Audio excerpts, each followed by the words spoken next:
What is up, team? Welcome to another episode of ATG Talk with me, Coach Kyle. In this episode, we had the opportunity to sit down with Warren, who is one of the owners of Squad Games, one of our local competitions.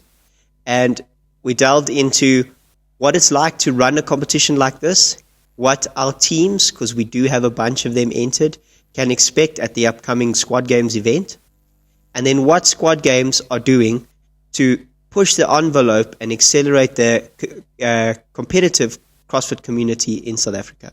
So stick around for the video to get some cool insights on the upcoming Squad Games event.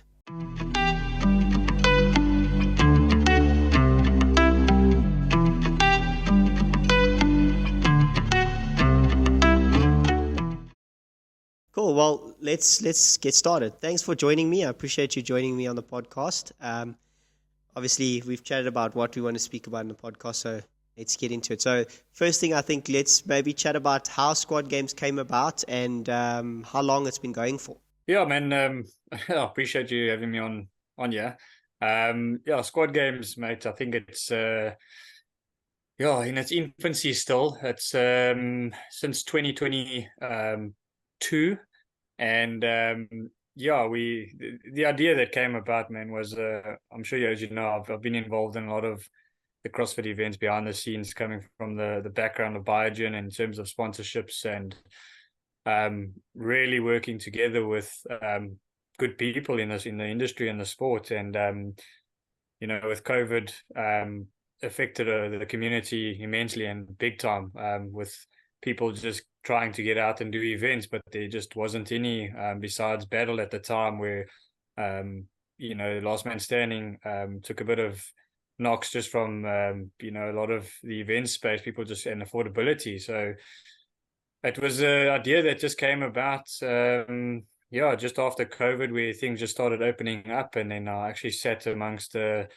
group of my friends in our life group on a Thursday evening, and I just said to them, like, I just miss competing, and I miss the gears around what South African sport brings around CrossFit, man. Like all the memories of outdoors, umbrellas, in the sun, competing, having a good time, where 50% of it was competing, and I think the other 50% of it was, I'm sure man, like all just sitting under the gazebos, and after all that effort of training in the week with our coaches and our boxes, it became a thing of just enjoying the week in a way of competing in 5 workouts, smashing it out, and everyone cheering you on, and then family coming to watch, exactly see what we do, this crazy sport CrossFit. And man, the idea just came about how to do this and how to bring people together again. And and hopefully you're aware by now of, I'm just a solutions person, and I just want to bring a positive energy and impact and grow the sport. And when the idea came about, the friends of mine all supported it and said, well, you're the right guy for it, because of the background I've had within other events and just being a part of it behind the scenes. So the idea and the creation just came about creating an event that's taking all the positives from every event that I've competed at and just been at and supported, and what I learned over all the years, and then bringing it to the CrossFit world. And it's and it's where we're sitting today. Yeah, so I mean, what, 3 events in a year? That's quite a hectic undertaking. So you've kind of touched on it on your background and everything like that, but maybe you can give us a little bit of an insight. Obviously, you gave us a bit of assistance when we decided we were going to run Rumble at a stage, and so I mean, you have a good understanding of what goes into arranging these events. So maybe if you can give us a little bit of a background on what's going on and how difficult it is to get these things going. Yeah, man. I mean, like I said, it's just connecting with you guys just over social media, to then having that phone call with you and your boot. It's, man, I just love connecting, and all part of it is just connecting with the right people. And it was just great to see, after seeing what you guys did at Rumble in Randburg in your first event, to getting to know what your guys' goal and mission was, and then collaborating together to say, how can we help each other? And I think that's what we're lacking in the sport, is just everyone just coming together and just helping each other, where no one should actually be in competition with each other. Everyone wants to compete. And I think the same conversation I initially had with you and your brother was more on, there's cycling races every weekend. There's all these different running races every weekend. And if we can create that for the sport of CrossFit, not at a big cost to people competing, it would be great. And Yeah, I think it's just with the background of what I've learned over all the years, coming from mainly a sponsorship background within Biogen.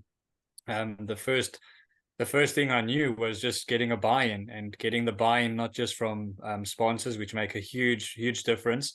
It's just getting it from the community and the people. And fortunately enough, just connecting with the right people, such as, like yourselves in ATG, and everyone that's just willing to grow the sport, and not ask much from it back. Because I mean, as I'm sure you and your brother know, you don't make money in eventing. There's not a Yeah, money making thing.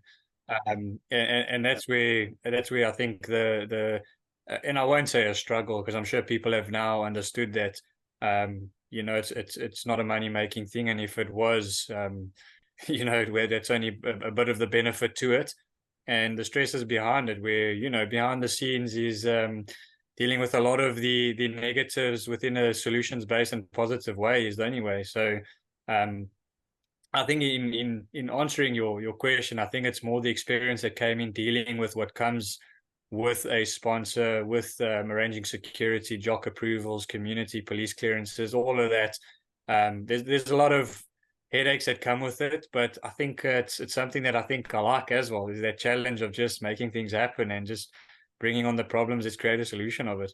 that was obviously for us. That was the biggest. I mean, coming from this background, and none of us really had an eventing background going into Rumble in Randburg. I think that was the biggest challenge for us. Is we had the vision, we knew what we wanted to do, but the back end stuff, like you mentioned, the jock and stupid things of just getting an engineer in here to check the rig out and stuff like that.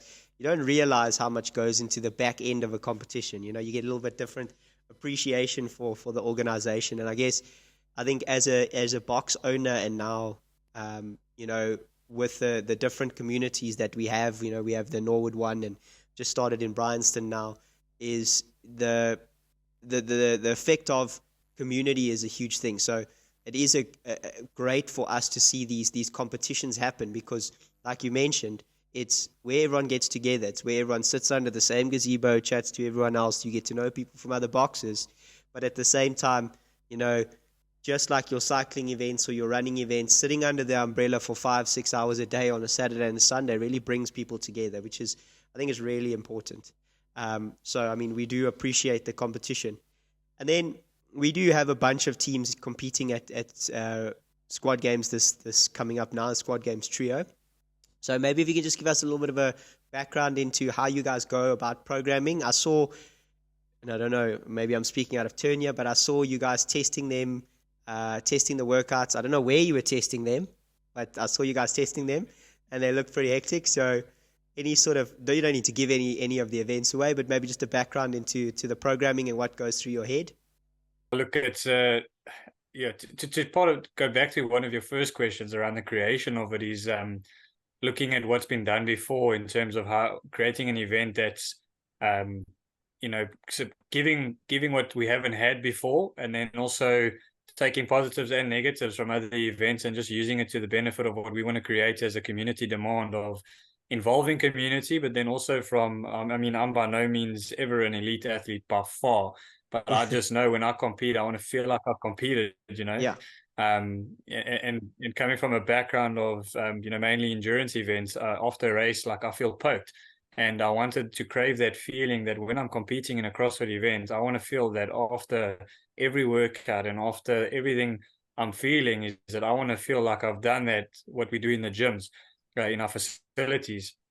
So part of the program concept, man, like, it's been no secret that Squad Games is hard. Like, you got to train for it, and every man works. And when there's rest time, then you want that rest.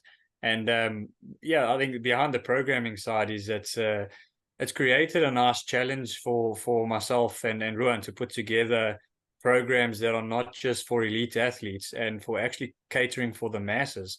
Whereas elite athletes are actually so used to doing anything and everything that we've got to challenge them in most aspects. And that's where it comes at a perspective of what challenges them, what's new to the opens. It's things of that we put in our program at the last Squad Games as a surprise element was the pullovers.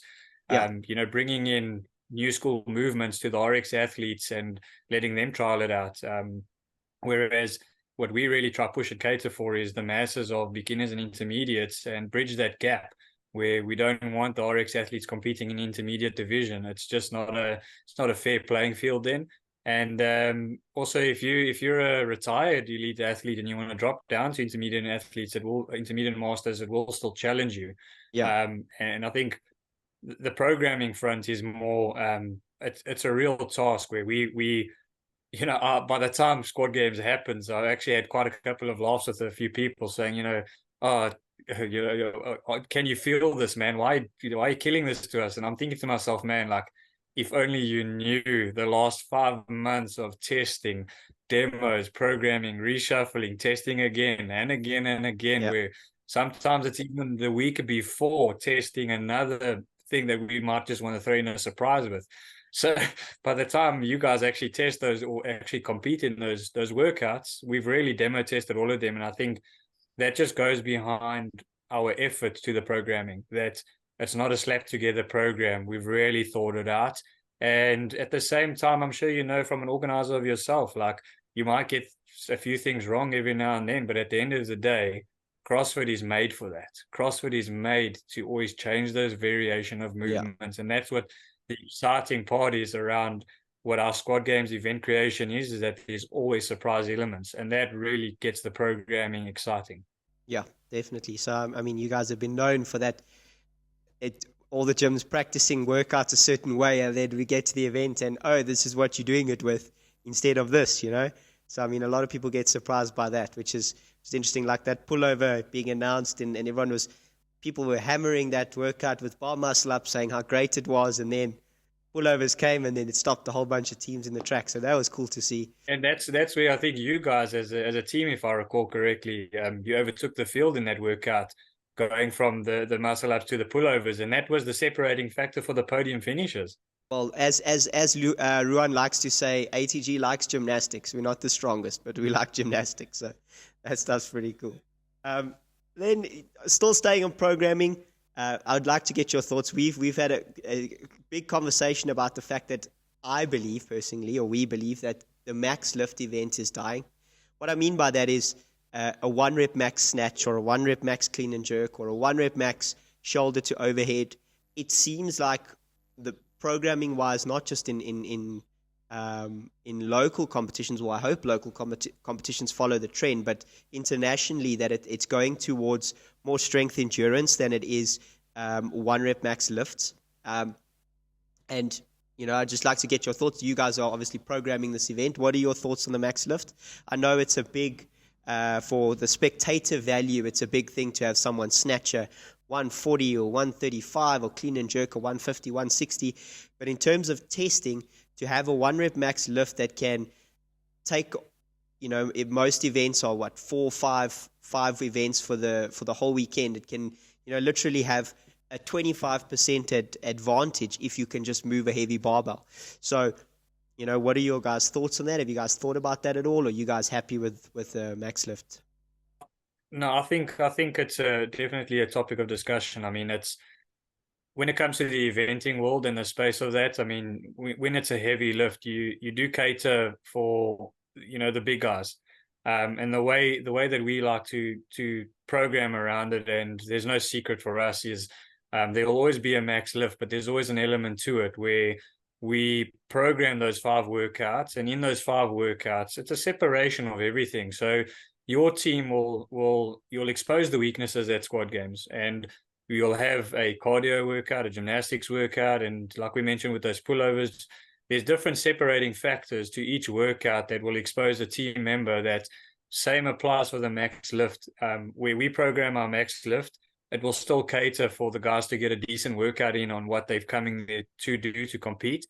But the actual 1 rep max lifts and so on, to me, the way we program and the way our view is on it is we don't cater entirely for that 1 rep max. There'll always be a workout within it, because you're there to compete, and we're all there to break the heavy lifting with something else that the other athletes feel like they're also going to assist in achieving something towards that target of that 1 rep max. So and that's where it also makes the guys that can lift, it makes them help with the podium spots, that if they let down on gymnastics or cardio, or so, and then the guys that can lift heavy weights are able to contribute to their guys. But to answer the question itself, like in the competing world, everyone likes to see the Friday Night Lights vibes and heavy lifting and the cheering and so on.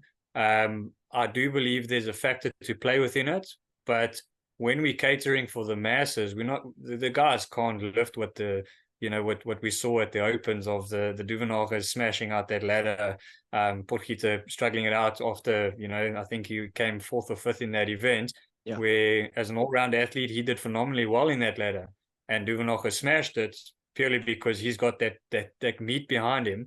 But then when you're looking at the masses that come and enter our events, they can't all achieve that. So when we're doing that max lift, sometimes it's risk versus reward, and at the same time you're risking injury smashing those heavy weights. So when it comes to that, it really depends on how our other program throughout the weekend looks.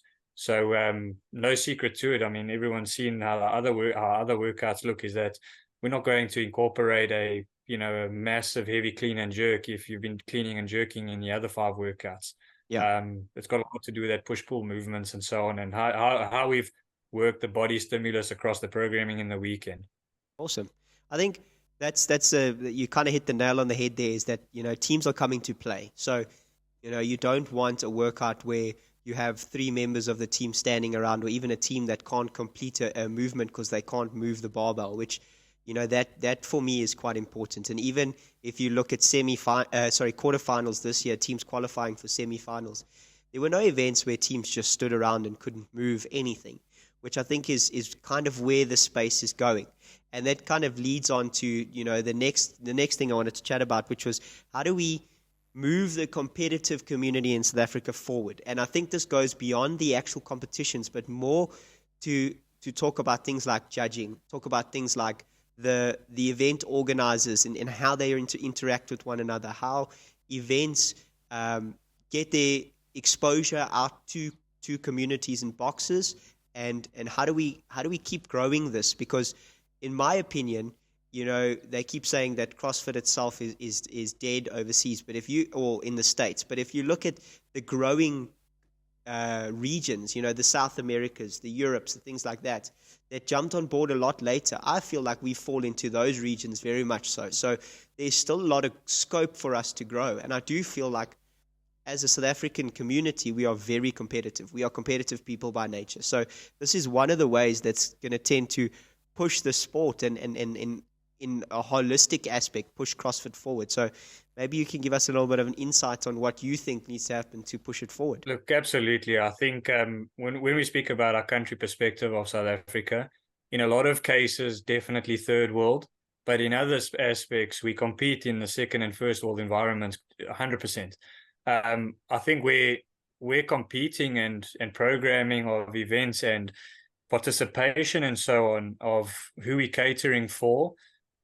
We are up there. We are definitely up there as where we need to be. I just believe that the future of CrossFit in South Africa has so much more potential, and it's got its, and this is coming from a personal opinion here, is that it's got its ups and downs, and where, as you hit the nail on the head, we're a competitive country, we're competitive people, and this is our downfall when it comes to event organizers, where us as event organizers, in a real best case scenario, we should be sitting around a table. You've got a culture of your event, I've got a culture of my event. Battle as theirs, last man standing as theirs, each to their own around the value system, the culture, around what they're trying to create, their team vibes, and so on. And some are premium events, others are let's host a box event. But either way, the end goal should be growing the sport. And in the best case scenario, we should all be sitting around a table, as we've all shown and proven that we can host a good event. But now we need the backing from the rest of the community to see this. But how to get that backing is, what is your message out there? Why are you hosting this event? And when it comes to the organizers, I really feel that a roundtable sitting in terms of dates, because dates also matter big time when we're looking at finances. If we're cramming up events every 5 weeks, it's going to be a huge struggle. where it's really going to be a struggle in terms of finances. People won't be able to afford that unless it's planned out on a calendar way in advance.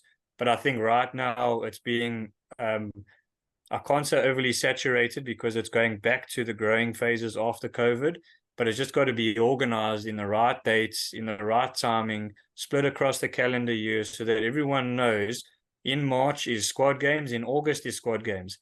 Outside of that, where else are the other events? Where do we fit within the calendars?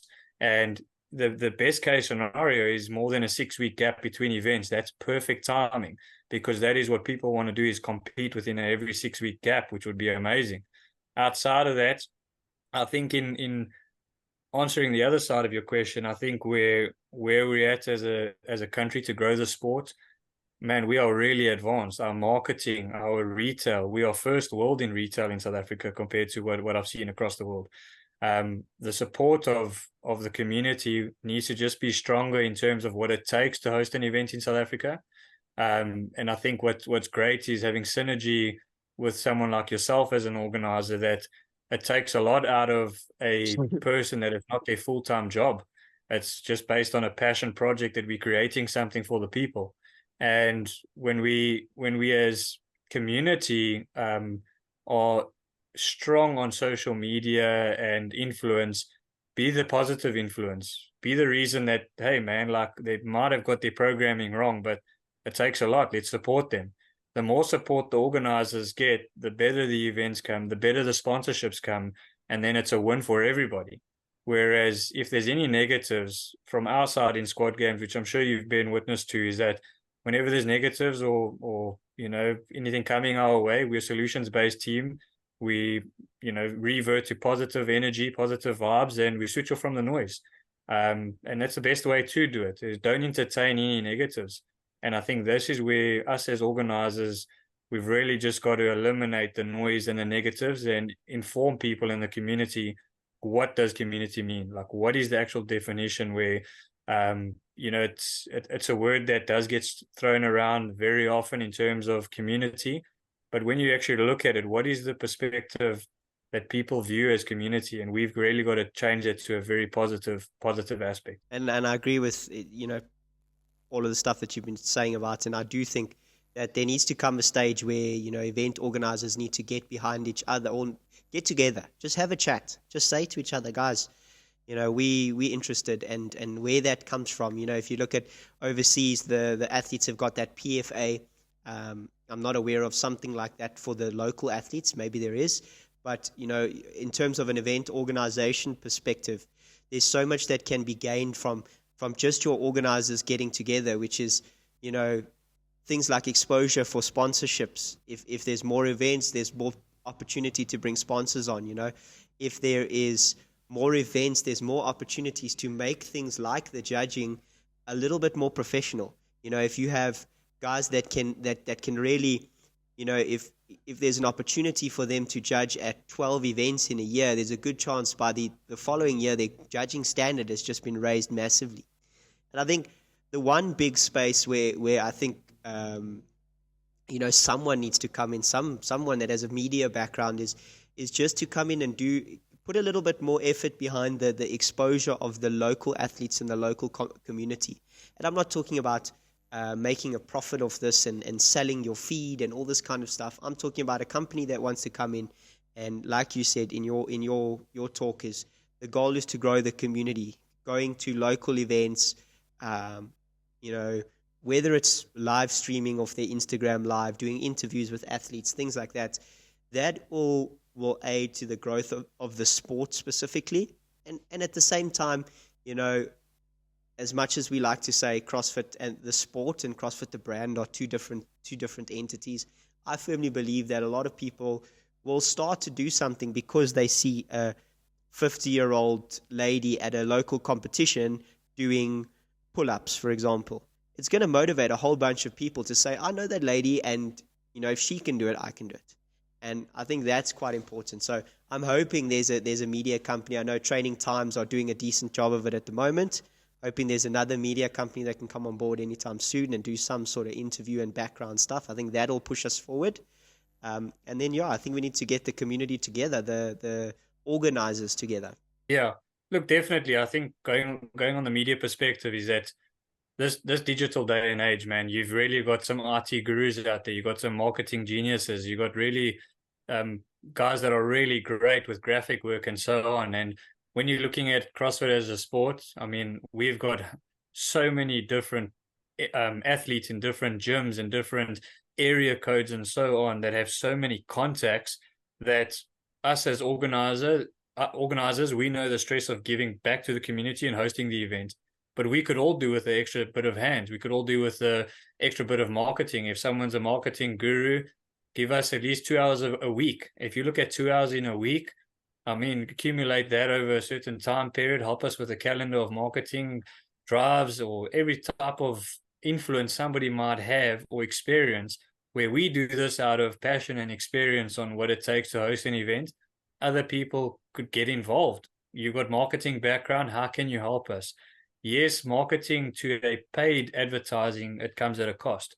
But a lot of the digital things that we can do is just a person's experience and RP that can really assist in growing a platform. So again, that leads back to community on if people feel like we are growing the sport as a organizers and growing it with the community. I think it's also open to the community. Whoever hears this, get involved, get in touch. You know, the ATG guys host Rumble in Randburg. You know, we host squad games. You know, the other guys host battles, last man standing. If you've really got something you want to give back to the sport with your RP or experience or anything, I think this is the platform to really just help us grow the sport. And yeah, man, I think there's um a lot of positives that we can take out of what we see at competitions from behind the scenes. And I think to what you're mentioning is somebody else seeing do so well at an event, an old lady coming through, or somebody that used to not even be able to do a pull-up is now doing a pull-up.